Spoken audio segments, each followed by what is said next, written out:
I now request Professor Sarma to give his concluding remarks. Professor Sarma doesn't need any introduction because I've already introduced him. He has been instrumental in first giving the idea of organizing such a conference. He has been instrumental in contacting so many experts from different parts of the world, and he has been instrumental in preparing the academic program of this conference. So it would be a pleasure to listen to Professor Sarma. Dr. Agarkar, Dr. Phatak, Dr. Bedekar, ladies and gentlemen. In one of the invocatory verses addressed to Ganesha, Bhaskara900 says, Siddham sadhyam upaiti yat smarartaha, and so on. It means whatever you wish to accomplish will be accomplished the moment you think of Ganesha. We are now happy that our sadhyam siddhim upetam, what we had wanted to accomplish since 1 year, has now been accomplished tat prasadat, by his grace and through your valuable contributions. When Professor Michio Yano was visiting Thane last year in September, Dr. Bedekar spoke to him about his plan of celebrating the 900th birth anniversary of Bhaskara900, and they both communicated the plan to me. Since then, we have been talking nothing but Bhaskara900, breathing nothing but Bhaskara900, and dreaming nothing but Bhaskara900 all through the year. Tonight, hopefully, we shall have a dreamless sleep, or maybe not. I shall probably, the moment I take a verse of Bhaskara, I shall probably invariably hearing the beautiful voice of Gayatri Sundaresh echoing in my ears. Or whenever I look at a udaharana of Bhaskara, I shall think of the frown on the pretty faces of Leelavati and Kalavati last night. And I shall also be thinking about the impish smile on the little girl who played the snake in the proper formula. Now, I have a private reason to celebrate Bhaskara900 because that happens to be the name of an ancestor of mine. No, he was not the author of Leelavati. My ancestor Bhaskara900 wrote an Upapurana called Kanya Purana, and he became the guru of the worshippers of Kanyaka Parameshwari. After him, Bhaskara900 became a hereditary title, and my father was the last Bhaskara900 of this parampara. We are happy that all of you could come and participate in this conference, but some of our colleagues who are eminent persons in this field could not undertake this journey. Professor B.V. Subbarayappa is the doyen of science historians of India. As the Executive Secretary of the Indian National Science Academy, he laid the foundation for the institutional study of history of sciences in India. He organized international seminars on Al-Biruni and Aryabhata in the 1970s. In 1976 Aryabhata conference, I met Professor Yano for the first time, and we have been in touch through all these years.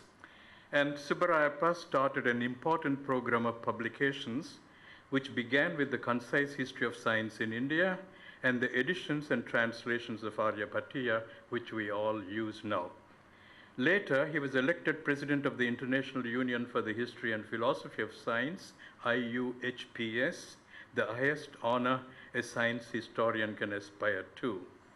At the ripe old age of 80 plus, he is still intellectually active. Last September, he had published Science in India, beginning from the antiquity up to the modern times, a very concise pocket edition. Just now, he has completed a book entitled Modern Science and Beyond, and the Mythic Society of Bangalore is launching a project just now under his chief editorship of preparing an encyclopedia of Indian science and technology in several volumes.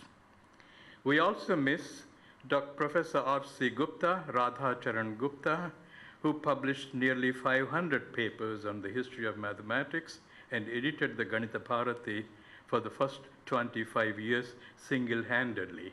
You have just now heard of his endowment he made to the Andhra Mathematical Society.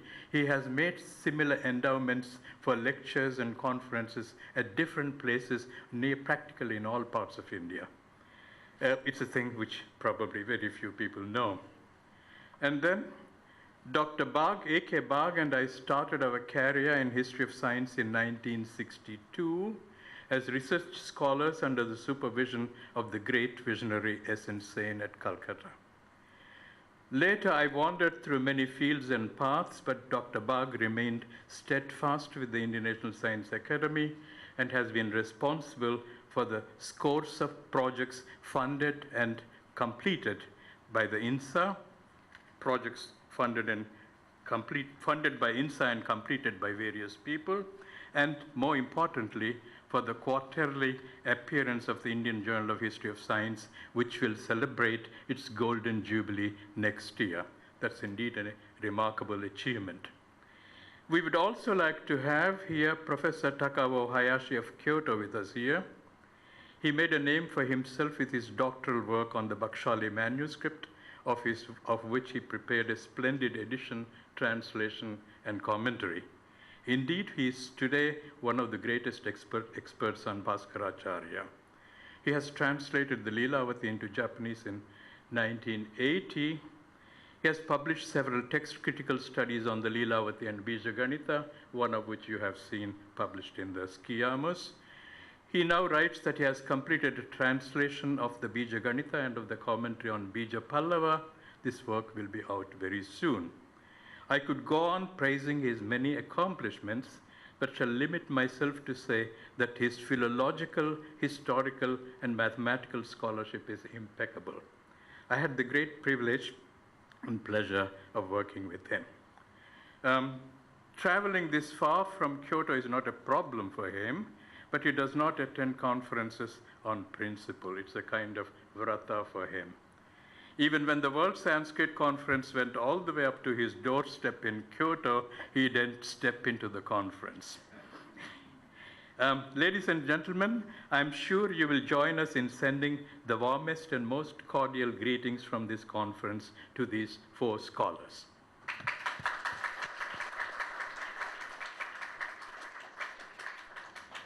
We are happy that about half the participants in this conference are ladies, and this is as it should be in all the fields. This brings to mind the late Dr. Beena Chatterjee, whom some of you may know through her excellent editions and translations of Brahmagupta's Khandakadhyaka and Lala Sishati Vriddhita Tantra. After obtaining an MSc in mathematics from Banaras Hindu University in 1922-28, she went to Oxford, where she earned her Dr. Phil with her work on the Khandakadhyaka. Returning to India, she joined the civil service and held many important administrative positions in Delhi. After her retirement, she came back to the history of astronomy in the 1970s and published both the texts Khandakadhyaka and Sishati Vriddhita Tantra from the Indian National Science Academy, where I used to meet her.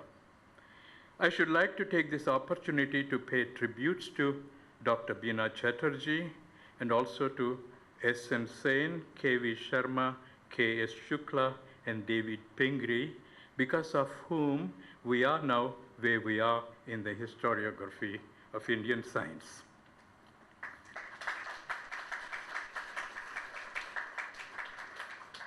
Having sent our greetings to those who could not come, and having paid our tributes to those who shaped the historiography of Indian science, let us come back to the present conference.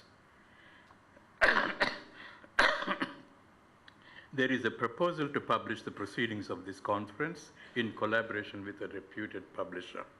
Very soon, a selection of the papers presented here will be made, and the authors will be asked to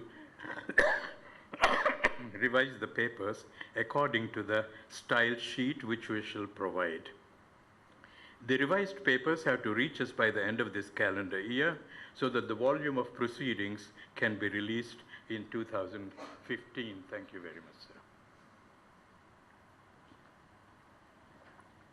The editors of these proceedings will be V.V. Bedekar, Takao Hayashi, and K. Ramasubramanian.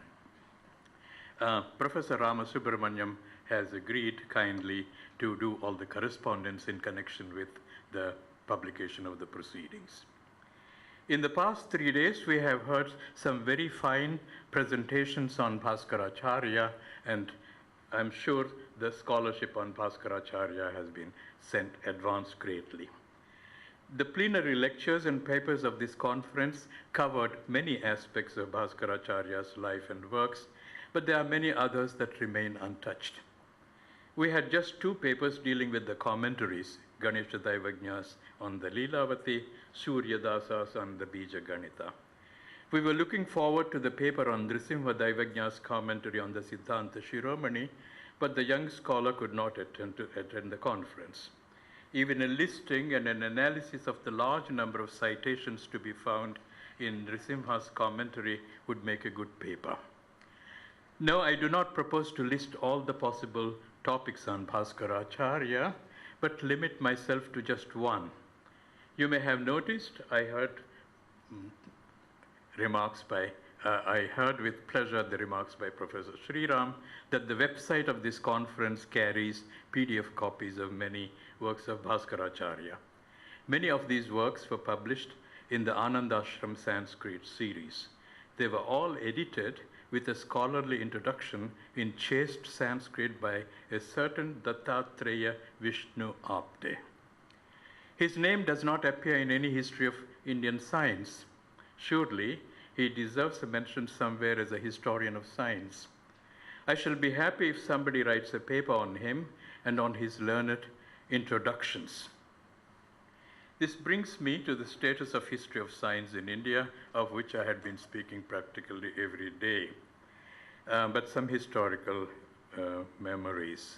In the early 60s, the National Institute of Sciences of India, NISI, which was later renamed as the Indian National Science Academy, prepared a visionary plan for the study and research in history of science in India.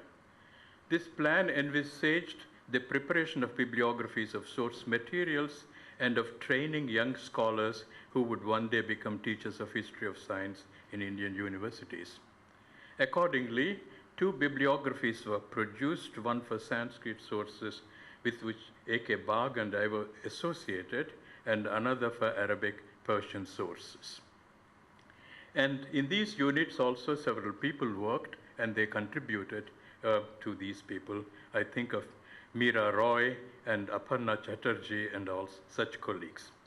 Our mentor, S.N. Sen, published a paper entitled Teaching of the History of Science in 1963, where he drew up a detailed plan of teaching history of science in Indian universities. Unfortunately, no Indian universities introduced history of science in its curriculum, and Sen's paper remains a historical curiosity.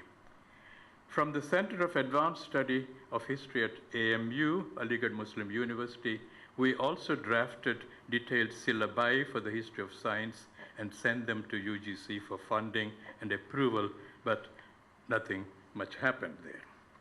In this dismal situation, it is highly creditable of the IIT-B in Mumbai to create a cell for Indian science and technology in Sanskrit and appoint the highly talented Ramasubramanian there.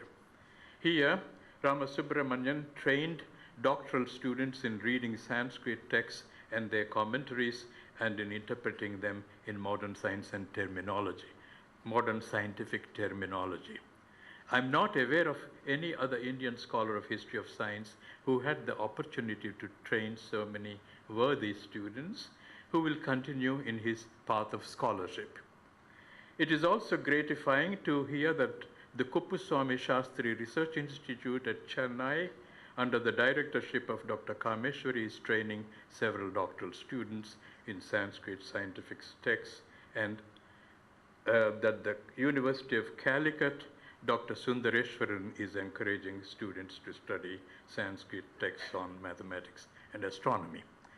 Without any institutional support, Professor Balachandra Rao at Bangalore has formed a group of scholars with whom he collaborated and jointly published a number of texts, and some of them have now begun to train their own students, I heard just this morning. Outside India, after David Pingree's death in 2004, Brown University ceased to be the center of study and research on history of Indian sciences. The most important center for the study of history of Indian science today is Kyoto in Japan. My esteemed friend, Professor Michio Yano, has encouraged a large number of his students and colleagues to study Sanskrit texts on astronomy, mathematics, and Ayurveda. He and his colleagues have translated more Sanskrit scientific texts into Japanese in a few decades than we have done in India since independence. In Christchurch in New Zealand, Dr. Clemency Montel is building up a center for the study of Sanskrit scientific texts with a beautiful logo called Hansi, which you have seen. Now, thanks to the initiative taken by Dr. Vijay Bedekar, researchers from all these centers have the opportunity to meet here for the first time in Thane. It's important to keep up these contacts, and it is important that your work should be known to all the people with similar interests. It appears that some of the new scholars are publishing in local journals which are not accessible to the wider public. There are 3 journals today which are exclusively devoted to the history of Indian science, namely Indian Journal of the History of Science, IJHS, Ganitha Bharati, the editor of which Professor Thane is present here, and the new online journal entitled History of Science in South Asia, HSSA. Please consider publishing your important research in one of the journals. I feel it is necessary also to have some kind of website for the history of Indian science. Dr. Bedekar assures me that the conference website Bhaskara900 will continue to be operative, and he will be happy for any suggestions for improvement and expansion. It is now time to say farewell to you. I do hope that we meet someday somewhere, but if you ever publish anything in any of these 3 journals mentioned above, I shall certainly read it. Hope you carry some good memories of this conference at Thane. Shubhaste Pandhanas.